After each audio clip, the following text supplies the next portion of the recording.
Nagsumite ng request ang Gamalaya Institute sa Food and Drug Administration na baguhin ang ilang detalye ng kanilang registration para sa Sputnik V vaccine. Isa sa pagbabago sa detalye ay gawing single-dose vaccine ang nasabing bakuna. Ukol sa bagay na yan, makakapanayam natin si Director General Eric Domingo ng Food and Drug Administration o FDA. Magandang umaga po sa inyo. Salamat po sa pagpapaulak ng panayam. Director Domingo, welcome po sa Pambasa Almusal. Ay, magandang umaga, Wedge. Magandang umaga po sa inyong lahat.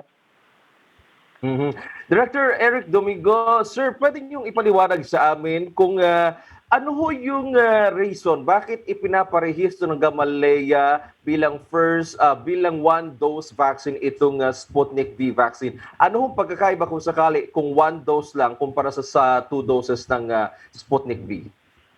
Well, ang ano po kasi nila, ang kanila daw pag-aaral ay yung single dose ay mabisa na, no, katulad nung Janssen o yung Johnson and Johnson vaccine na single dose. Pero hindi pa naman natin nakikita yung clinical trial results. Nagsabi lamang sila na they will apply. So kapag po nakita natin yung resulta ng clinical trial using single dose lamang, at makikita na ito nga acceptable yung kanyang efficacy at saka safety, then yun po siguro ang maaaring i-recommend ng ating mga vaccine experts. So at this time, hinihintay lamang natin yung resulta ng kanilang clinical trial using the single dose. So paano ho ito, Director Domingo? Kasi may mga nabakunahan na po ng Sputnik V sa ating bansa and may mga schedule po sila for second dose. Yun pong mga nabakunahan ng first dose, bibigyan po rin po sila ng second dose. Dahil ito pong registered at approved the product sa atin ngayon ay 2 doses po, no? Ang hinihingi na po nila ay i-extend po yung difference kasi nung una po ang kanilang schedule ay after 3 weeks. Pero may ibang bakuna katulad nung AstraZeneca na nakita natin na mas maganda yung time interval between the first and second injection kung medyo mas matagal, no? So, meron po silang pinadala sa ating mga datos showing na mas maganda daw kung ilalayo ng kaunti yung interval para mas maganda yung immune response ng pasyente. So, ito po yung inaaral ngayon ng ating mga eksperto. Okay. So, ibig sabihin po, Director Domingo, yung mga napakunahan na ng Sputnik V vaccine na may scheduled ng second dose, tuturukan pa rin sila ng second dose. And then the rest, kung sakali man pong ma-approve yung pinapabago ng Gamalaya na one dose na lang, so yung mga susunod na mapapakunahan is isang dose na lang po ng Sputnik V. Posible po yon, no, kung sakaling ma-approve yung single dose nila schedule. Pero yun nga, hindi ko pa rin nakikita talaga, Wedge, kasi yung data We have to see the clinical trial results before we consider. Ito po bang Sputnik V vaccine, Director Domingo, is almost the same with AstraZeneca compared with the other brands of vaccine? Ang kahawig niya ay ito tawag na adenoviral vector, no? So ang kahawig niya talaga na bakuna ay yung AstraZeneca at saka yung Janssen, yung Johnson and Johnson. Yung tatlong yan, same class of vaccines yan, no? Yung AstraZeneca, ang kanyang time interval ay between yung first dose and the second dose is 12 weeks. Nung una yon 4 weeks tas in-extend to 12 weeks kasi nakita na mas maganda ang immune response pag mas matagal. Yung Janssen naman, yung Johnson and Johnson, pina-apply niya sa atin ay single dose lamang. At nakita na with a single dose, meron siyang efficacy rate na mga 70% or more.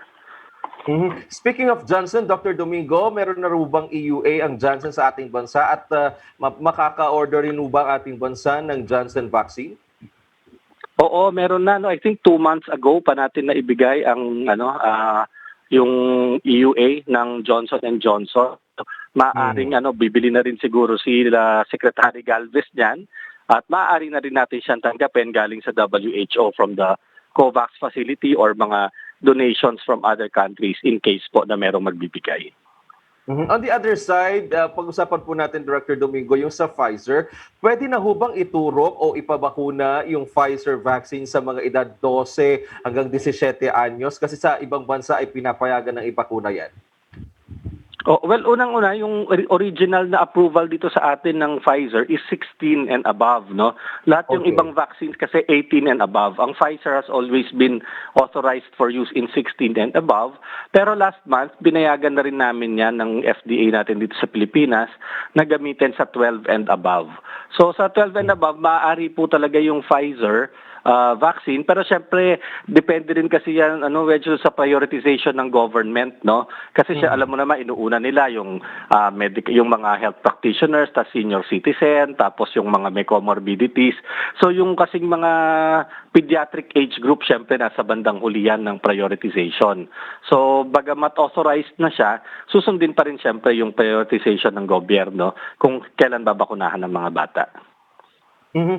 Director Domingo, pag-usapan natin itong Delta variant.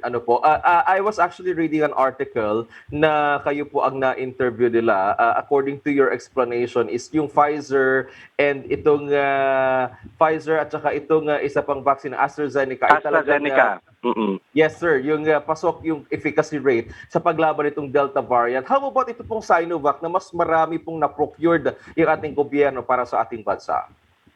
Well, yung kasing Pfizer tsaka AstraZeneca, yun yung ginagamit sa United Kingdom, no, sa UK. Tapos gumawa sila ng pag-aaral talaga. Itong mga ibang bakuna, itong mga AstraZeneca, yung Moderna, halimbawa, yung J&J, ongoing pa yung kanilang pati yung Sinovac, ongoing pa yung kanilang real-world studies involving the Delta variant. So kaya wala pang lumalabas na report. Pero yung mga preliminary data, pinapakita naman na meron din talaga siyang value at meron ding protection. Pero talaga nga expected natin, ang protection niya from the Delta virus is a little lower than the original virus. Kasi talagang lahat ng mga vaccines na to were developed using the original strain, no, of the COVID-19 virus. So kapag nagkakaroon ng mga mutations, may unti-unti, no, na nababawasan yung kanyang efficacy. Although ang expected naman natin, talagang pa rin, useful pa rin sila. Bumababa lamang ng konti ang efficacy nila as more mutations occur. Opo, medyo may agam-agam ngayon, Dr. Domingo, kasi iniulat ni Undersecretary Vergere nitong mga nakalipas na araw na may mga nabakunahan na ng first dose and even second dose of COVID vaccines na nag-positive pa rin sa COVID-19. Well, totoo naman, no, dahil wala namang talagang vaccine na may 100% efficacy, pero nakikita rin naman natin, unang-una talagang ang full protection kasi comes 2 weeks after the second dose. So talagang yung pong before that, mas meron pa talagang chance na magkaroon ng COVID, kaya talagang maingat pa rin tayo. After the second dose, may mga nakita naman nga tayo ng mga nagka-COVID din, pero mga mild. At yun naman talaga yung kahit nung start yun ang sinasabi natin, no, hindi naman kayo completely mawawalan ng risk for COVID, pero at least mawawala yung risk na mamamatay o tsaka magkaroon ng severe COVID. And so far, yun naman yung nakikita natin na pattern. Yung kung meron man magka-COVID after the 2 weeks after the second dose, they get very mild disease. In other countries po, Director Domingo, kasi 70% nang nabakunahan, medyo may herd immunity na sila, pinapayagan na ho yung wag na muna magsuot ng face mask pag nasa outdoor naman yung mga tao. Possible na rin ho bang mangyari yan dito sa ating bansa kung sakasakaling maabot natin kahit pa paano yung 50%? Kasi medyo nagre-relax yung iba nating mga kababayan na na second dose na ako, okay na yon. Well, sa ngayon, hindi pa, no? Kasi natin na mataas pa talaga yung transmission rate at wala pa 10% ng Pilipino ang nababakunahan. So, ibig sabihin, 90% are still prone to get the virus and pass it on. Kaya ayaw pa natin, Pero hopefully, by the end of the year, kung umabot tayo sa target natin ng mga 50%, then I can see na baka magkonting mag-relax na tayo sa mga measures na ito at unti-unting magbalik tayo sa yung dati nating pamumuhay, no? Yung ating yung nagawian. But hopefully dumating nga ang mga bakuna at mag-increase yung uptake ng ating mga kababayan. Opo, pero medyo nagluluwag ang ating gobyerno ngayon, Director Domingo. Is it because kailangan na rin buksan ng ekonomiya, pero is still safe for us? Well, siyempre binabalanse kasi talaga natin, no, yung pangangailangan natin na yung kabuhayan ng ating mga kababayan sa yung ekonomiya natin, no. Pero I think like si Presidente kahapon nung Lunes inutos na naman niya talaga very strict quarantine, pagkatapos yung talagang face shields pa rin ay gagamitin natin. Ang kinatatakot kasi talaga natin ngayon yung pagpasok ng bagong variant, yung talagang Delta variant. So, and in this case talagang ayaw talaga mag-compromise ni Presidente rito. Very strict pa rin, 14 days quarantine for everybody coming in. Opo, may mga ilang politiko, Director Domingo, na namimigay ng libreng ivermectin. Kamusta ho ba ang status ng ivermectin? Pwede na ho bang gamitin ng ating mga kababayan at pinapayagan na ho bang magreseta ang mga doktor ng ivermectin? Meron na pong isang local manufacturing company no, na nakapag-register ng ivermectin na human grade na maaring gamitin ng tao. Pero ito po ay prescription drug. So maaari lamang po itong mabili sa butika. Available na siya sa butika, pero mabibili lamang siya kung may reseta ng doktor. Mhm. Meron ho kasi mga sasarili na lang po ng gamot, ayaw na ho magpunta ng ospital, pwede daw ho ivermectin na lang kanilang gamitin. Pwede ho ba yun, Doc? Hindi po, dahil lahat naman po ng gamot, basta lalo na pag antibiotics, kailangan po talaga niyan ang doctor's prescription, no? Kasi hindi naman po sila pwedeng bentahan. Dahil kailangan ma-explain sa kanila kung ano yung possible side effects nito, kung paano gagamitin, at kung para saan ang isang gamot. Alright. Maraming salamat po sa inyong oras at sa pagpapaunlak ng panayam sa aming programa. Magandang umaga po. Mag-ingat kayo, Director Domingo. Maraming salamat din po. Nakapunayan po natin si Food and Drug Administration Director General Eric